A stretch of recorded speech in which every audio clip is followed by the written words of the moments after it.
Okay, మళ్ళీ తీసుకుందాం. Next yeah. Praneeth రావు భవిష్యత్ ఏమిటి, సంచలన విషయాలు. తనకి ఆయన వేసిన పిటిషన్ కొట్టేసిందండి. మరి కొద్ది రోజులు కస్టడీ తీసుకున్నారు. మరి మరిన్ని విషయాలు బయటకు వచ్చే అవకాశం. మీరేంది ఫోన్ ట్యాపింగ్ ఏమి ఇది చేయట్లా, ఫోన్ ట్యాపింగ్ చేసే పరిస్థితి అయిపోయింది. అంటే ప్రణీత్ రావు చెప్పినటువంటి ఆధారాల ఆధారంగా లేదా మనకు అందుతున్నటువంటి సమాచారం ప్రకారంగా నేనే చేశాను, ఫోన్ ట్యాపింగ్లు మేమే చేశాము, అయితే మా చేత చేయించారు, మేమే చేశాము మా చేత చేయించారు. నెంబర్ 1. నెంబర్ 2, ఎస్, ప్రతిపక్ష నేతగా ఉన్నటువంటి రేవంత్ రెడ్డిది, ఆయనకి ముఖ్యులైనటువంటి వాళ్ళది, అదేవిధంగా పలువురు ప్రముఖులది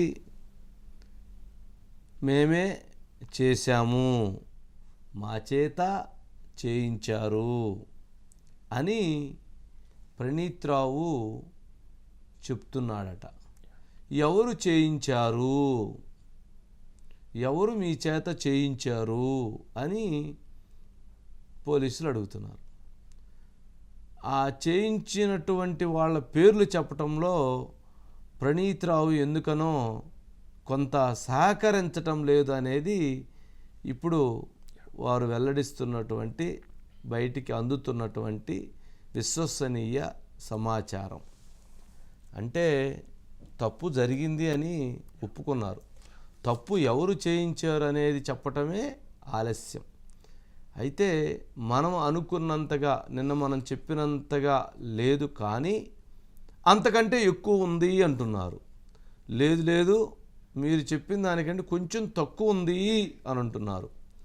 అంత ఉందా లేదా అనేది పక్కన పెడితే జరిగింది అవునా కాదా అన్న దాంట్లో జరిగింది. ఒక వ్యక్తి యొక్క స్వేచ్ఛని, ఒక వ్యక్తి యొక్క ఫోను మాట్లాడుకునేటువంటి దాన్ని ఫోన్ ట్యాపింగ్ చేయటం ఎంతటి నేరంగా భావించాలి? ఒక వ్యక్తి యొక్క స్వేచ్ఛని హరించేటువంటి హక్కు రాష్ట్ర ప్రభుత్వం అధికారానికి ఎలా ఉంటుంది, ఏ రకంగా ఉంటుంది? స్వేచ్ఛని కాపాడాల్సినటువంటి ప్రభుత్వం వ్యక్తి స్వేచ్ఛను హరించింది అని అంటే నిజంగా ఇంతకంటే దారుణమైనటువంటి అంశం మరొకటి ఉంటుందా అన్న ప్రశ్నలు ఉత్పన్నమవుతున్నాయి. మరి ఆ ఫోన్ ట్యాపింగ్లో చాలామంది డేటాని వాళ్ళు రికవరీ చేస్తున్నారట, అవన్నీ డిస్ట్రాయ్ చేసేసారట, పగలగొట్టి వాటన్ని కాల్చి వాటన్నిటిని అసలు ధ్వంసం చేశారట. దాంతో కొంత ఆ డేటా టైం పడుతుందనేటువంటిది మనకు అందుతున్న అంశం. అయితే కోర్టుకి ఈరోజు ప్రణీత్ రావు నన్ను అనవసరంగా ఇచ్చేస్తున్నారు అని కోర్టుకు వెళితే కోర్టు లేదు లేదు బాబు, నువ్వు సమాధానం చెప్పాల్సిందే, వారికి సహకరించండి, ప్రొసీజర్ ప్రకారంగానే మీ అరెస్టు జరిగింది అని చెప్పారట. అయితే వాళ్ళు అడగాల్సింది ఏంటి, మీరు న్యాయమూర్తుల ఫోన్లు కూడా ట్యాపింగ్ చేశారా అని అడగాల్సింది. అది కూడా తేలితే, అది కూడా ఏదన్నా ఉంటే తేలితే ఇంకా లాస్ట్ ఎండ్ బాల్ కూడా అయిపోయినట్టే, అంతే కదా. న్యాయమూర్తుల ఫోన్ కూడా ట్యాపింగ్ చేసినట్టుగా గనక ఇప్పుడు ప్రభుత్వం, రేవంత్ రెడ్డి గారి ప్రభుత్వంలో జరుగుతున్న ఇన్వెస్టిగేషన్లో గనక ఆ డేటాను కూడా సంపాదించగలిగితే ఏది ప్రణీత్ రావు దగ్గర నుంచి ఇంక అవుటు. కాకపోతే న్యాయ వ్యవస్థలో జరిగేటువంటి ప్రొసీజర్ చాలా ఆలస్యం కాబట్టి అదేమన్నా ఇబ్బంది అవుతుందేమో తప్ప, బట్ ఇక అది కూడా ఇవన్నీ చేసిన వాళ్ళు అవన్నీ చేసి ఉంటారంటారా? వాళ్ళ పార్టీకి వ్యతిరేకంగా ప్రతిపక్ష నేతలు చేశారు, గవర్నర్ది వాళ్ళ గవర్నర్ది నాకు తెలియదు, మరి మీకేం తెలిసో నాకు తెలియదు. వాళ్ళ పార్టీకి వ్యతిరేకంగా ఆవిడ చేయలేదు కాబట్టి ప్రతిపక్ష నేతలు చేశారు, బీఆర్ఎస్ పార్టీ ఉన్న నేతలు చేయించారని, అట్లాగే కొంతమంది మంత్రులు కూడా చేయించారని, కొంతమంది ఆఫీసర్స్ కూడా చేయించారని, నిన్న మధు చెప్పినట్టుగా సినిమా హీరోయిన్లు కూడా చేశారు అనేది చెప్తున్నారు. మరి ఇవన్నీ చేసినటువంటి వాళ్ళు న్యాయమూర్తులు కూడా చేయకుండా ఉంటారా? అది కూడా జరిగి ఉండొచ్చేమోననేటువంటి అనుమానాలు లేకపోలేదు. సరే, ఏదేమైనా కానీ ప్రణీత్ రావు పూర్తిగా అప్రూవర్గా మారలేదు, కానీ బట్ అతను ఇవ్వాల్సినటువంటి సమాచారాన్ని అందజేస్తున్నారని. అయితే ప్రణీత్ రావు కేసు రాబోయేటువంటి కొద్ది రోజుల్లో మొత్తం చించేస్తారు. ఎందుకు చించివేస్తారు, ఎందుకు కేసుని క్లోజ్ అంటారా, క్లోజ్ చేసి తాళం వేసి ఇచ్చేస్తారు అని అంటే, మనకి చిన్నప్పుడు పెద్ద ట్రంక్ పెట్లుండేవి. అప్పట్లో బీరువాలు, లాకర్స్, పెద్ద ట్రంక్ పెట్స్ ఉన్నాయి. వాటిల్లో పెడితే అట్లాగే ట్రంకులో పెట్టి తాళాలు వేసేస్తారు. తాళాలు వేసేసి ఆ తాళాలు హుస్సేన్ సాగర్లో పడేస్తారు అనేది నాకు కలుగుతున్న అభిప్రాయం. ఎందుకు అనంటే, ఈ ప్రణీత్ రావు మేమే చేశాము, మా చేత చేయించారు అని చెప్తున్నటువంటి దాంట్లో ప్రణీత్ రావు ఒక 10 మంది ఆఫీసర్ల పేర్లు ఇన్వాల్వ్ చేయాలనేటువంటి ఉద్దేశంతో మాట్లాడుతున్నాడట. ఓకే, అర్థమైంది కదా. మొత్తం తన మీద రాకుండా అంటే వాళ్ళందరిని కనుక లాగితే ఇప్పుడు వాళ్ళందరూ కలిసి ఇతను సెక్యూరిటీ చేయాలి కదా, ఇతను సెక్యూర్ చేయాలి కదా వాళ్ళందరూ కలిసి. ఇది ఒక రాజకీయమైనటువంటి పోలీస్ గేమ్ ఆడుతున్నాడు అని జరుగుతున్న డిస్కషన్. ఇప్పుడు ఆఫీసర్లందరినీ లింక్ చేయాలనంటే అది ఇబ్బందికరమైనటువంటి పరిస్థితి. ఆఫీసర్లు ఏం చేస్తారు, సమాచారం కొంతమందికి తెలిసినా సైలెంట్గా ఉంటారు, కొంతమంది దాంట్లో వాళ్ళు ఏదో చెప్పారులే మనకి ఎందుకులే వాళ్ళు చూసుకుంటారు కొంతమంది చెప్తుంటారు, కొంతమంది లేదు మాగ్గాంగా చెప్పానని మెడలో పేగులు వేసుకొని వాళ్ళు పోయి తిరుగుతూ ఉంటారు. ఇలా కొంతమంది ఎవరైతే చేసినటువంటి వాళ్ళలో అతను ఒక 7-8 మంది ఆఫీసర్ల పేర్లు చెప్పడంతో జనరల్గా ఆఫీసర్లు ఏం చేస్తారు, వాళ్ళ వరకు రాకుండా ఉంటే ఏదైనా ఓకే, వాళ్ళ వరకు వస్తే మాత్రం అన్నీ దాన్ని సరిచేసేటువంటి ప్రక్రియని అందరూ కలిసి బాధ్యతగా దాన్ని ముందుకు తీసుకెళ్తారు. అలాంటిది 7-8 మంది ఆఫీసర్లు దీంట్లో ఇబ్బంది పడే పరిస్థితి వచ్చింది అని అంటే, జాగ్రత్తగా దీన్ని చాప చుట్టి ట్రంకు పెట్టిలో పెట్టి ఆ ట్రంకు పెట్టిన హుస్సేన్ సాగర్లో వేసి చేసేటువంటి పరిస్థితి ఏర్పడుతుంది. కుదరదు, లేదా బంగాళాఖాతంలో వేసేవాళ్ళు, కానీ కుదరదు కాబట్టి అక్కడ దాకా తీసుకెళ్ళటం, ఇక్కడ హుస్సేన్ సాగర్లోనే వేస్తారనేటువంటిది నాకు కలుగుతున్న అభిప్రాయం. లేకపోతే ఈ కేసులో చాలా అంశాలు, చాలా భయంకరమైనటువంటి కోణాలు ఉన్నాయి. అవి బయటికి తీయగలిగితే మాత్రం ముఖ్యమంత్రి రేవంత్ రెడ్డి గారు ఏదైతే అనుకుంటున్నారో, గత ప్రభుత్వం చేసినటువంటి తప్పిదాలు ఏదైతే ఉన్నాయో, లేదా ప్రభుత్వాన్ని అడ్డం పెట్టుకొని కొంతమంది చేసిన తప్పిదాలు ఏవైతే ఉన్నాయో వాటన్నిటినీ బయటికి తీసుకొచ్చేటువంటి పరిస్థితి ఏర్పడుతుంది. మరి న్యాయాన్ని గెలిపిస్తారా, నిజాన్ని వెలికి తీస్తారా, లేక ఆఫీసర్స్ కావచ్చు లేదా కొంతమంది ప్రముఖుల యొక్క ఒత్తిడికి లొంగి ఈ కేసుని ప్రణీత్ రావు వరకు ఉంచి వదిలేస్తారా అనేది రాబోయే రోజుల్లో చూద్దాం. సరే, దీనికి సంబంధించి మధు ఉన్నారండి, సుధాకర్ ఉన్నారు. Yeah Madhu sir, good evening sir. Good evening Madhu, ఏంటి పరిస్థితి? మొత్తానికి నిజానికి భయానికి మధ్యలో ప్రణీత్ రావు ఉన్నారని చెప్పచ్చు. నిజం చెప్పించే పనిలో స్పెషల్ టీం ఉంటే, నిజాలు చెబితే ఏమవుతుందో అనే భయంలో ప్రణీత్ రావు ఉన్నారు. ఇది టోటల్గా ఉన్నటువంటి విషయం. ఏదైతే ఫోన్ ట్యాపింగ్కు సంబంధించి ఎవరి ఫోన్లు ట్యాప్ చేశారు అనే కనుక్కునే పనిలో పడ్డారు స్పెషల్ టీం. అయితే ఉన్నటువంటి ప్రణీత్ రావు, అప్పట్లో విధులు నిర్వహించినటువంటి డిఎస్పీ ప్రణీత్ రావు ఎవరైతే ఉన్నారో తన వరకు మాత్రమే సార్. అంటే ఇప్పుడు నేను చెప్తున్న విషయము ప్రణీత్ రావు వరకు చూసుకుంటే ఆల్మోస్ట్ 90% ఇన్వెస్టిగేషన్ కంప్లీట్ అయిపోయింది. ఇంకా ఆయన తరువాత ఉన్నటువంటి దర్యాప్తు ఏదైతే ఉందో అది ఇంకా స్టార్ట్ అవ్వలేదు. జస్ట్ ప్రణీత్ రావు వరకు కూడా ఆయన వరకు దర్యాప్తు చేయాల్సినటువంటి పూర్తి స్థాయి ఏదైతే ఉందో అది 90% కంప్లీట్ అయిపోయింది. ఇంకా 10% అంతా కూడా ఇంకా ప్రాసెస్ అంతా కూడా కొనసాగుతుంది. ప్రణీత్ రావు ఒకటే తన ఇంటరాగేషన్కి సంబంధించి జరుగుతున్నటువంటి అధికారులు ఒక అధికారి అంటే ఏఎస్పీ స్థాయి అధికారి ఎవరైతే ఉన్నారో ఆయనను తప్పించాలని పదే అంటున్నారు. ఎందుకు అంటే ఆల్మోస్ట్ ఆయన అన్ని విషయాలు కూడా చెప్పించారు. ఏం చెప్పించారు అందులో అంటే, ఇప్పుడు ఉన్నటువంటి సీఎం రేవంత్ రెడ్డికి సంబంధించినటువంటి ఫోన్ కాల్స్ ఏవైతే ఉన్నాయో ఆ ఫోన్ కాల్స్ నిజంగానే ట్యాప్ చేశారా లేదా అనే విషయం పైన అనేటటువంటి క్వశ్చన్స్ మీద ఎస్, సీఎంకు సంబంధించినటువంటి రేవంత్ రెడ్డికి సంబంధించినటువంటి ఫోన్లను ట్యాప్ చేశాము అని కావాల్సినటువంటి మాటలు, ఎవిడెన్సు, ఆధారాలు అన్నిటినీ కూడా సేకరిస్తున్నారు కదా సార్, సేకరించేశారు.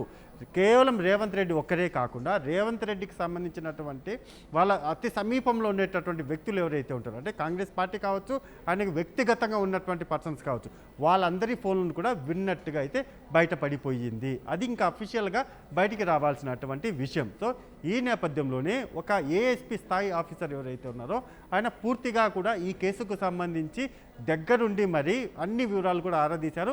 అందులో సీఎంకు సంబంధించినటువంటి డీటెయిల్స్ ఏవైతే ఉన్నాయో అవన్నీ కూడా వచ్చేసాయి. దానితో పాటు ఇంకా సెకండ్ యాంగిల్ చూసుకుంటే ప్రణీత్ ఇంకా నాకు చేతులు ఎత్తేస్తే సరిపోతుంది, ఇంకా తప్పించుకుంటే స్కోప్ అయితే కనిపించడం లేదు. ఇంకా అటు వెళ్ళినా ఇటు వెళ్ళినా ఎటు వెళ్ళినా సరే చుట్టూరా స్పెషల్ టీం ఉంది, రేవంత్ రెడ్డి కావచ్చు, గవర్నమెంట్ అంతా కూడా ఉన్నారు కాబట్టి చేసిన తప్పు ఒప్పేసుకుంటే ఒక పని అయిపోతుంది కదా. అంటే ఒక అప్రూవర్గా మారిపోతే ప్రణీత్ రావు @అప్రూవర్ మారిపోతే మాత్రము జరగబోయే పరిణామాలు ఎలా ఉండబోతున్నాయి అనేది చూడాలి. ఇందులో ఫస్ట్ బీఆర్ఎస్ పార్టీకి సంబంధించి కొంతమంది నాయకులు కావచ్చు, లేకపోతే ఐపీఎస్ ఆఫీసర్లు కావచ్చు, కొంతమంది పోలీస్ ఆఫీసర్లు కావచ్చు, సహకరించినా చేయమని చెప్పినా చేసిన వాటిని విన్నా వీళ్ళందరూ కూడా ఇప్పుడు ప్రణీత్ రావు చుట్టూ కూడా ఉండబోతున్నారు. వాళ్ళందరినీ ఒక్కొక్కరిగా ప్రణీత్ రావు లాగే అవకాశం ఉంది. వాళ్ళ గురించి ఆల్రెడీ ఇన్ఫర్మేషన్ అంతా కూడా చెప్పేశారు కాబట్టి ఇక ఆఫ్టర్ ఎలక్షన్స్ కావచ్చు, లేకపోతే బిఫోర్ ఎలక్షన్స్ ఏ క్షణంలోనైనా సరే ఈ ఫోన్ ట్యాపింగ్కు సంబంధించి ఎవరెవరి ఫోన్లు ట్యాప్ అయ్యాయి, ఆల్రెడీ రేవంత్ రెడ్డికి సంబంధించి ఆయన బంధువులకు సంబంధించి కూడా అయిపోయాయి కాబట్టి నీకు ఎవరు చెప్పారు, అంటే ప్రణీత్ రావు నీతో ఎవరు చేయించారు, నువ్వు చేసిన వాటిని ఎక్కడికి ఇచ్చావు, అఫీషియల్గా ఎన్ని చేశావు, అన్అఫీషియల్గా ఎన్ని చేశావు, ఇలా అనేక క్వశ్చన్ల పైన, అంటే నేనే ఇన్ని క్వశ్చన్లు అడుగుతున్నాను కాబట్టి ఇంకా ఇంట్రాగేషన్కి సంబంధించినటువంటి వాళ్ళు ఎన్ని క్వశ్చన్లు అడిగి ఎంత ఇన్ఫర్మేషన్ రాబట్టారో ఆల్మోస్ట్ అర్థం చేసుకోవచ్చు. మొదలు తన గాజుని కూడా చేసేసి ఉంటాడంటావా? అంతే కదా సార్. ఇప్పుడు హీరోయిన్లు సార్ బయటికి చెప్పకూడదు కానీ ఒక లిస్టే ఉంది నా దగ్గర, ఏ హీరోయిన్లో ఏ వాయిస్లు విన్నారు. నువ్వు చెప్పాక చెప్పిన దానికి అదంతా గోల ఉంది మళ్ళీ సార్. కొంతమంది అఫీషియల్ గానే మనం చేసిన అంటే హీరోయిన్లు చెప్పారా, లేకపోతే నీకు ప్రణీత్ రావు చెప్పాడా, లేకపోతే ఆ ఎంక్వైరీ చేస్తున్న పోలీసులు చెప్పారా? యాజ్ ఏ క్రైమ్ టీమ్కు సంబంధించి యాజ్ ఏ క్రైమ్ రిపోర్టర్గా అనేక విషయాలు మాకు వస్తుంటాయి. ఎందుకంటే మీకు తెలిసినటువంటి విషయమే ఇది. ఒక క్రైమ్కు సంబంధించినటువంటి రిపోర్టర్గా ఉన్నప్పుడు అతనికి వచ్చేటటువంటి సోర్స్ మనకందరికీ ఆటోమేటిక్గా తెలిసినటువంటి విషయం. ఆ నేపథ్యంలోనే ప్రణీత్ రావు విన్నటువంటి ఆడియో అది విన్నారు సార్. ఇది కొంత లేట్ అవ్వచ్చేమో కానీ వ్యవహారము డెఫినెట్గా బయటికి రాబోతుంది. ఏదైతే హీరోయిన్లకు సంబంధించి వాళ్ళు చెప్పకపోయినప్పటికీ కొంత అఫీషియల్గానే ఏదైతే కోర్టుకు సమర్పించేటటువంటి ఛార్జ్ షీట్లు ఏవైతే ఉన్నాయో ఆ ఛార్జ్ షీట్ అంటే దీన్ని చాపు చుట్టైపోతున్నారు. దీన్ని కేసుకు సంబంధించి మేమే చేసాము కానీ మా చేత చేయించారు.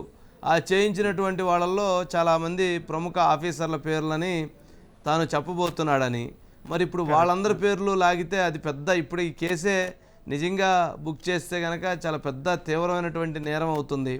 మరి ఆ నేపథ్యంలో వాళ్ళందరి పేర్లు రాకుండా ఉండాలంటే సరే ప్రణీత్ రావు వరకు ఈ కేసును చుట్టేసి దాన్ని అలా ట్రంక్పెట్లో పెట్టేసి దాన్ని తీసుకుపోయి హుస్సేన్ సాగర్లో పడేస్తారనేది కూడా జరుగుతున్న చర్చే కదా. మీరు చెప్పినట్టుగానే చేసిన, చేయించిన, విన్న ఈ 3 కేటగిరీ అనుకుందాం సార్. అంటే ఫోన్ ట్యాపింగ్ చేసిన వాళ్ళు, చేయమని చెప్పినటువంటి వాళ్ళు, చేసిన వాటిని విన్నటువంటి వాళ్ళు, అంటే ఈ 3 కేటగిరీలు చూసుకుంటే చేయమని చెప్పింది ఎవరికి, అధికారులకు చెప్పారు. సో అధికారులను పక్కన పెట్టేద్దాం. ఇంకా అధికారులను కూడా వాళ్ళ బాధ్యత, అంటే తన పైన ఎవరైనా ఉంటే, అంటే ఐపీఎస్ అధికారి కావచ్చు, లేకపోతే పై స్థాయి కావచ్చు, లేకపోతే పొలిటికల్ లీడర్ కావచ్చు, అధికారంలో ఉన్నటువంటి ఎవరైనా ఒక నాయకుడు చెప్తే చేయడం బాధ్యత, అది అతని తప్పు లేదు అనుకోవచ్చు. సో వాళ్ళని కూడా పక్కన పెడదాం. ఎవరైతే చేయమని చెప్పింటారో వాళ్ళు ఒకటి, ఎవరైతే చేసిన వాటిని విన్నారో వీళ్ళల్లో, అంటే చేయమని చెప్పిన వాళ్ళు పై ఆఫీసర్లు అనుకొని వీళ్ళని కూడా పక్కన పెడదాం సార్. అంటే చేసినటువంటి చెయ్యి అని చెప్పినటువంటి వాళ్ళని వీళ్ళిద్దరిని కూడా, అంటే అఫీషియల్స్ ఎవరైతే ఆఫీసర్స్ ఉంటారో వీళ్ళిద్దరిని కూడా పక్కన పెట్టేద్దాం సార్. వీళ్ళ బాధ్యత కాబట్టి చేశారు.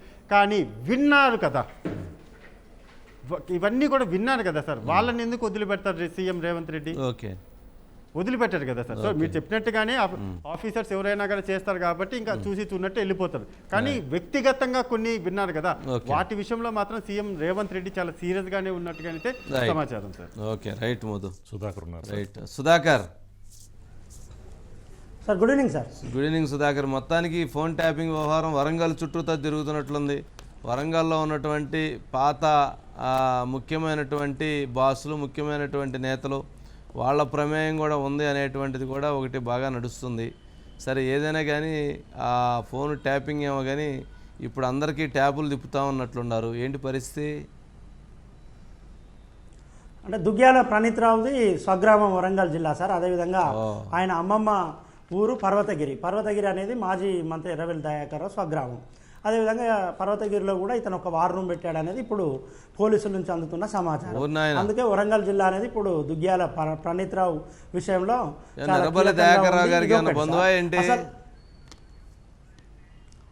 అవును సార్, ఆయన అమ్మమ్మ ఊరు అదే కాబట్టి అంత ఒకటే సామాజిక దూర చుట్టరికమైన ఖచ్చితంగా ఉండి ఉంటుంది. అవును సార్, ఉంటుంది కాబట్టి వరంగల్ అనేది ఒక కేంద్రంగా, అవును సార్, వరంగల్ కేంద్రంగా ఈ వ్యవహారం అంతా జరుగుతుంది. పర్వతగిరిలో వార్ రూమ్ పెట్టాడు కాబట్టి ఇది ఒకటి సార్. అసలు ఎస్ఐబి అనేది ఎందుకు ఏర్పడ్డది అనేది ఒకటిసారి చూసుకుంటే సార్, 1990 దశాబ్దంలో మావోయిస్టుల కార్యకలాపాలు చాలా ఎక్కువగా ఉండేది. అప్పటికే ఐబీ ఉంది సార్, ఇంటెలిజెన్స్ బ్యూరో ఉండగా స్పెషల్ ఇంటెలిజెన్స్ బ్యూరోని అప్పటి ప్రభుత్వం ఏర్పరిచి మావోయిస్టు కార్యకలాపాలని ఎప్పటికప్పుడు తెలుసుకొని ఆయా జిల్లాలకు సంబంధించిన పోలీస్ అధికారులకు సమాచారం ఇస్తే వారు మావోయిస్టు కార్యకలాపాలను నిరోధించేందుకు ఉపయోగపడుతుందని ఒకటి ఎస్ఐబిని ఏర్పరిచారు. ఆ సందర్భంలో మావోయిస్టు కార్యకలాపాలు ఎట్లా ఉన్నాయంటే సార్, అప్పుడు హోంమంత్రిగా ఉన్న ఎలిమినేటి మాధవరెడ్డిని హైదరాబాద్ శివారు ప్రాంతంలో చంపడం, అదేవిధంగా హైదరాబాద్ నడిబొడ్డున ఒక పోలీసు అధికారిని హతమార్చడం, ఇంత తీవ్ర స్థాయిలో ఉన్న క్రమంలో ఎస్ఐబిని అప్పటి ప్రభుత్వాలు ఏర్పరిచినాయి సార్. కానీ అవును సార్, ఉమేష్ చంద్ర ఐపీఎస్ ఉమేష్ చంద్ర అని, అవును సార్, ఇలాంటి సందర్భంలో ఏర్పరిచిన ఎస్ఐబి అనేది ఈ ప్రభుత్వం వచ్చిన తర్వాత, తెలంగాణ రాష్ట్రం ఏర్పడి బీఆర్ఎస్ ప్రభుత్వం వచ్చిన తర్వాత ఎస్ఐబి అనేది మరో కార్యకలాపాలకు ఉపయోగించుకుంటూ వచ్చినారు.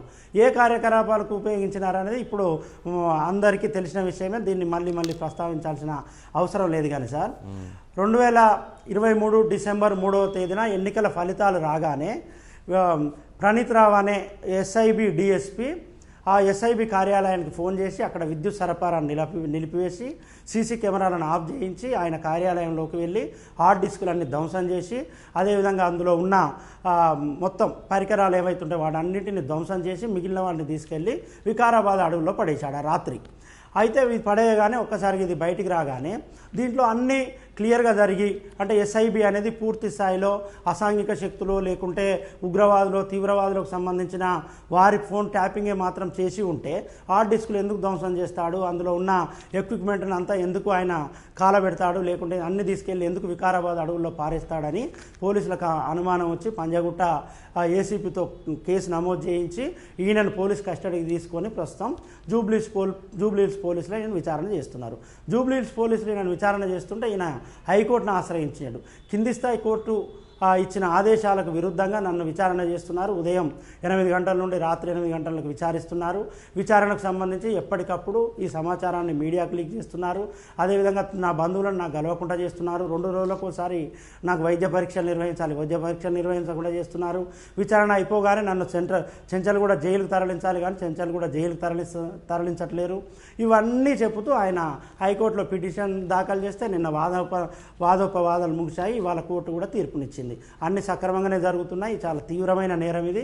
ఈ తీవ్రమైన నేరం నుంచి తప్పించుకునే ప్రయత్నం చేయవద్దు, నువ్వు పోలీస్ కస్టడీకి సహకరించాలంటూ వారు క్లియర్గా ఇవాళ తీర్పు ఇచ్చారు. తీర్పునిచ్చిన నేపథ్యంలో ఇప్పుడు ప్రణీత్రావు ఏ విషయాలు పోలీసులకు చెప్తున్నాడు. ఇంకా 3 రోజుల కస్టడీ ఉంది సార్. 3 రోజుల కస్టడీలో పోలీసులకు ఏమేమి విషయాలు చెప్తున్నారు అనేది అందరికీ, ఈ కేసులో ఇన్వాల్వ్ అయి ఉన్న వాళ్ళందరికీ కూడా ఒక టెన్షన్ వాతావరణం ఉంది.